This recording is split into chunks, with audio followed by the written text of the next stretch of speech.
एक छोटे से गांव में मिट्टी की कच्ची झोपड़ी में सुनीता अपने छोटे बेटे गोपाल के साथ रहती थी। गरीबी इतनी थी कि कभी पूरा खाना नसीब नहीं होता था। सुनीता खेत में मजदूरी कर रही है, पसीने से लथपथ, और गोपाल झोपड़ी में बैठा पुरानी किताब के फटे पन्ने पढ़ रहा है। गोपाल बोला, अम्मा, मैं बड़ा होकर मास्टर बनूंगा, सब बच्चों को पढ़ाऊंगा। सुनीता थकी मगर प्यार भरी मुस्कान के साथ बोला, बेटा, तू बस सच्चा इंसान बन, बाकी भगवान सब देगा। गोपाल का सबसे बड़ा सपना था स्कूल जाना, मगर जब भी वो बच्चों को स्कूल जाते देखता, वो दीवार के पार से देखता रहता। बच्चे हंसते खेलते जाते हैं, गोपाल फटा कुर्ता पहने उन्हें देखता है। एक दिन स्कूल के नए मास्टर जी राघव सर ने उसे देखा।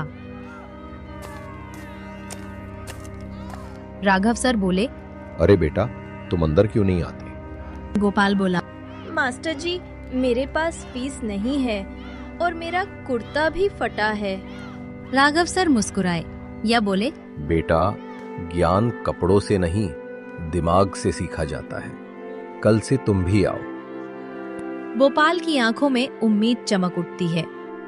अब गोपाल दिन में खेतों में काम करता और रात में मिट्टी के चूल्हे की लौ में पढ़ाई।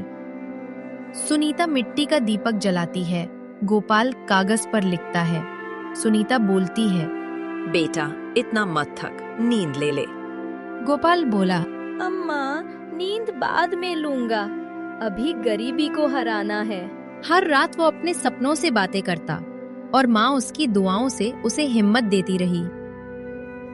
लेकिन गांव के कुछ बच्चे उसका मजाक उड़ाते थे।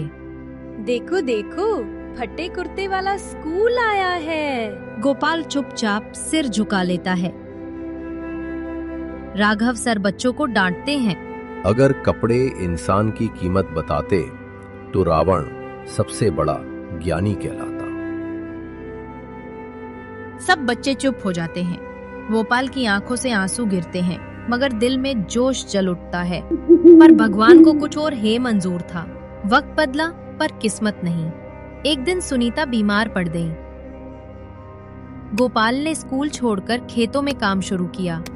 गोपाल रोते हुए बोला, अम्मा, तुम ठीक हो जाओ ना। सुनीता कमजोर आवाज में बोली, गोपाल, अगर मैं ना रहूं तो पढ़ाई छोड़ना मत। मेरी आखिरी ख्वाहिश है कि तू बड़ा आदमी बने। धीरे धीरे सुनीता की सांसें थम जाती हैं। गोपाल माँ को सीने से लगाकर रोता है। उस दिन गोपाल ने अपनी जिंदगी का सबसे बड़ा वादा किया। सालों की मेहनत, तकलीफ और आंसू के बाद वही फटे कुर्ते वाला बच्चा अब डॉक्टर बन गया था। शहर का अस्पताल। गोपाल अब सफेद कोट में, आंखों में आत्मविश्वास बना। अब मैं किसी गरीब माँ का बेटा भूखा नहीं रहने दूंगा।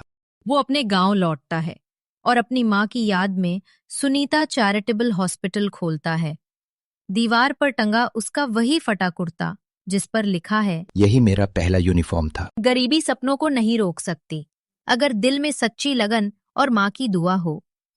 माँ की दुआ हर फटे कुर्ते को ताज बना देती है।